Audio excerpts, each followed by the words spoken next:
Mantan pacar Mario Dandi Satrio, Anastasia Pretia Amanda, mendatangi Polda Metro Jaya untuk melaporkan Mario, Shane, dan Agi.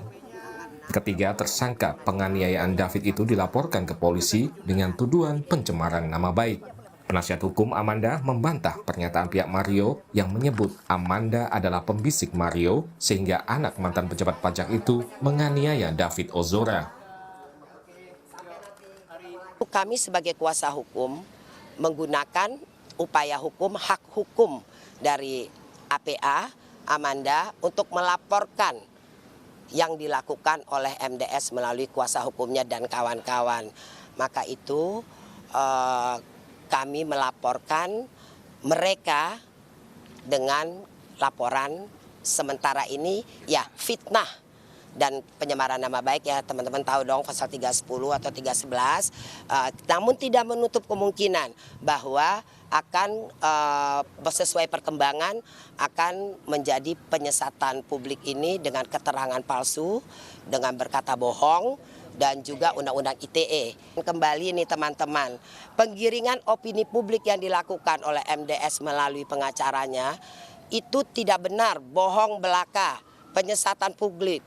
Penggiringan publik ini dengan mengkambingkan hitam kepada saudari Amanda ini mungkin untuk kepentingan mereka. Kita kan tidak tahu, tapi silakan aja, itu pengacara mereka sudah kami laporkan. Silakan aja, mereka harus mempertanggungjawabkan di media yang sudah begitu santer, teman-teman sekalian. Bahkan dengan mengkambingkan Amanda, dengan menyatakan bahwa pemicunya, tuduhan pemicu, provokator, tidak seperti itu. Teman-teman pasti tahu apa sih bunyinya provokator, menghasut segala macam itu ada dalam hukum, itu ada aturan-aturannya, ada peraturannya. Tidak boleh katanya fakta hukum itu harus ada di lapangan. Amanda juga menyatakan dirinya tidak mengenal pacar Mario, Agi. Amanda, APA ini tidak pernah kenal dengan AG. Tidak pernah ada kenal sama sekali. Dan hubungan Amanda dengan MDS sudah berakhir di tahun kemarin di 2002. Dan mereka sudah menjalani kehidupan masing-masing. Namun di tanggal 30 Januari itu Amanda sedang berkumpul bersama teman-temannya di sebuah kafe di Kemang. Lagi hangout biasa lah teman-teman ya, sama teman-teman di sana. Nah, saudara MDS ini datang menemui. Nah, kemudian terjadilah percakapan-percakapan. Sebenarnya terus terang aja sebenarnya Amanda keberatan untuk ditemui karena lagi sedang hangout bersama teman-temannya. Itu tentu adalah beberapa teman yang melihat dan di kafe itu sendiri gitu loh. Biasa, temenan biasa sih. Emang udah sejak putus juga udah bener-bener kayak temenan biasa, nggak ada yang kayak hubungan spesial atau apa, aku nggak ada sih. Berarti AG itu masih sering dibawa Mario juga nggak waktu hangout bareng sama Amanda? Enggak. Aku kurang... Kan beda komunitas. Nggak tahu deh aku. Belum pernah ketemu ya Mbak ya sama AG? Belum. Pernah lihat mungkin atau pernah diceritakan oleh Mario begitu? Enggak sih. Enggak. Amanda selama ini sering disebut sebagai sosok pembisik Mario. Peran Amanda sebagai pembisik yang memicu kemarahan Mario sempat dilontarkan pengacara Mario. Ya, ada sih satu keterangan yang ditambahkan lagi itu yang terkait dengan masalah penyampaian dari APA itu. Jadi ditanya lagi kan, sebenarnya awalnya siapa sih yang menceritakan? Dia menyampaikan bahwa yang menceritakan ya yang berinisial APA. Sementara itu, tersangka kasus penganiayaan David, Mario Dandi, dan Shane Lucas menjalani pemeriksaan psikologi forensik. Pemeriksaan ini diperlukan untuk mengkaji tingkah laku para tersangka yang menganiaya David Ozora. Saatnya Apsifor untuk melakukan pemeriksaan terhadap dua tersangka. Yang pertama tersangka MDS dan satu lagi adalah tersangka SL. Ya, untuk Apsifor nanti akan melakukan pemeriksaan melalui psikolog forensik. Ya.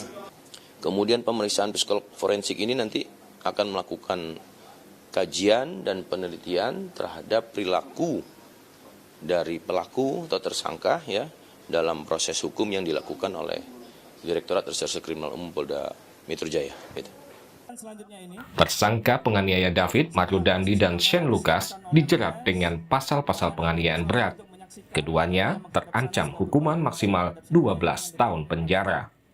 Tim Liputan, Kompas TV.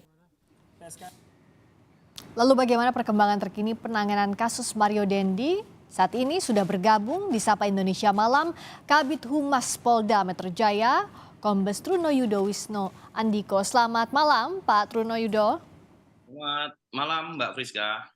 Pak Kabid, jadi yang menarik ini kan sosok Amanda. Sebelumnya APA ini disebut oleh pengacara Dandi sebagai pembisik. Tapi tadi Amanda bilang dirinya tidak terlibat sama sekali, bahkan melaporkan Shane dan juga Mario dan AG terkait pencemaran nama baik. Nah, sebenarnya bagaimana perannya dan bagaimana tindak lanjut polisi?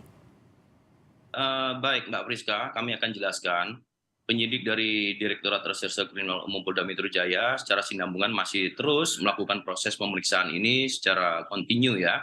Mendasar kita ketahui kemarin terakhir adanya rekonstruksi dengan pelibatan jaksaan atau jaksa penuntut umum ya. Kemudian hari ini juga benar setelah adanya pemeriksaan oleh psikolog forensik terhadap kedua tersangka MDS dan SL. Kemudian terkait dengan adanya laporan ini, seluruhnya kami yakini dari Polda Metro Jaya ini merupakan azasnya adalah equality before the law ya. Terkait dengan capture ataupun keterangan pernyataan, tentu secara teknis penyidik mengambil keterangan dalam evidence verbal ya. Ini sudah di dalam proses berita acara pemeriksaan. Tentunya terkait dengan laporan hari ini juga yang tadi disampaikan rekan-rekan media juga sudah ketahui direct langsung terkait dengan konfirmasi dari kuasa hukumnya APA ya. Tentunya kami Polda Metro Jaya tetap sebagai pelayan dan pelindung ya, pengayom. Tentunya dalam proses penegakan hukum yang kita lakukan dengan dasar adanya laporan, kita akan lakukan penyelidikan terlebih dahulu dan melakukan analisa dan evaluasi. Sampai dengan saat ini terus penyidik melakukan ini. Kemudian terkait dengan peran dan ataupun apa yang disampaikan ini masih menjadi bagian daripada konsumsi dari proses penyidikan ini. Ya, begitu Mbak Friska untuk perkembangan yang bisa saya sampaikan terkait dengan peran termasuk proses penyidikan ini. Oke, jadi laporannya ditindaklanjuti. Nah, bicara soal peran Amanda di kasus Mario, yang saat ini ingin kami pertegas bahwa Amanda ini salah satu saksi yang dimintai keterangannya masih di kasus penganiayaan itu ya. Tapi untuk apa perannya sejauh ini, sebagaimana hubungannya dengan Mario Dandi, apa yang bisa dibagi ke publik lebih detail, Pak? Iya, sejauh ini proses pemeriksaannya sudah dilakukan ya sejak awal pada proses ketika penyidik masih dilakukan di Polres Metro Jakarta Selatan. Tentu untuk kepentingan selanjutnya apabila dibutuhkan oleh penyidik, disampaikan juga oleh Pak Direktur dalam rangka untuk penguatan kesaksian ya dalam peran saksi terkait dengan adanya perencanaan sampai dengan perbuatan, kemudian juga sampai dengan penguatan-penguatan terhadap adanya dugaan tindak pidana terkait dengan perencanaan penganiayaan berat yang dilakukan oleh MDSCS. Sejauh ini ya tadi saya sampaikan penyidik masih kontinu terus berkesinambungan. Ini kita masih terus lakukan analisa dan evaluasi dalam tahap proses penyidikan ini. Namun perkembangan dinamika diketahui, laporan ada lagi ya, tentunya tadi saya sampaikan Pak Kapolda Metro Jaya selalu menekankan mengungkap suatu perkara kasus harus menggunakan scientific crime investigation. Keterangan yang kami dapatkan akan dimasukkan sebagai evidence verbal yang dimasukkan dalam BAP. Dan itu masih merupakan bagian daripada satu alat bukti. Tentunya nanti penyidik akan melakukan simpulan-simpulan melalui analisis dari proses penyidikan ini, dan rekonstruksi pun sudah menggambarkan bagaimana peran para tersangka di situ. Oke. Nah, kalaupun nanti keterangan saksi, misalnya Amanda dengan pelaku atau saksi lainnya tidak berkesesuaian, mungkin dikonfrontasi itu ya Pak? Iya betul Mbak Friska. Istilahnya konfrontir ya Mbak Friska.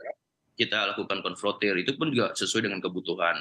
Seperti kemarin rekonstruksi berkembang juga dinamikanya ketika 37 yang direncanakan untuk dilakukan rekonstruksi adegannya, kemudian juga berkembang adanya sudut-sudut pandang kesaksian yang kemudian berkembang menjadi 40, dan diantaranya yang ke-40 pun itu berkembang menjadi 2 cabang, ada 40A, ada 40B, karena dari sudut pandang yang berbeda pada kesaksiannya. Begitu Mbak Friska.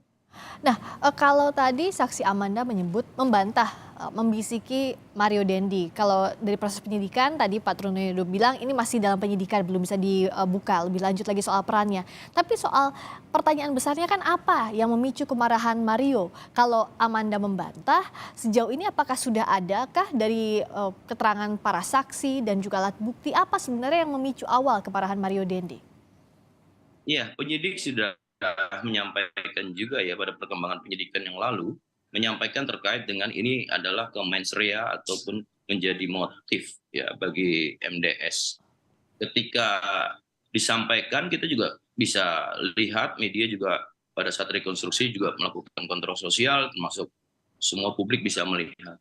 Ada salah satu kesaksian yang mengatakan sebelumnya ya, yaitu adalah Ibu N ya, di mana menyampaikan apa yang dilakukan, apa permasalahannya dengan adanya perbuatan yang tidak baik ya, itu kan menjadi suatu bagian daripada bukti evidence yang menjadi evidence verbal yang tentunya sekali lagi kita akan lakukan saintifik. Makanya hari ini kita kan lakukan secara psikologi forensik. Nah, oke. Psikologi forensik ini akan membantu mengungkap dalam suatu keilmiahan di mana semuanya ini nanti akan terungkap melalui apsifor dan tentunya ini bagian daripada proses penyidikan, Mbak Friska.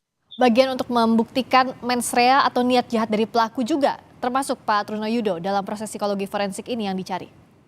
Ya, interprofesi atau kolaborasi interprofesi juga kita tekankan dalam proses penyidikan ini. Pak Kapolda selalu menekankan hal demikian.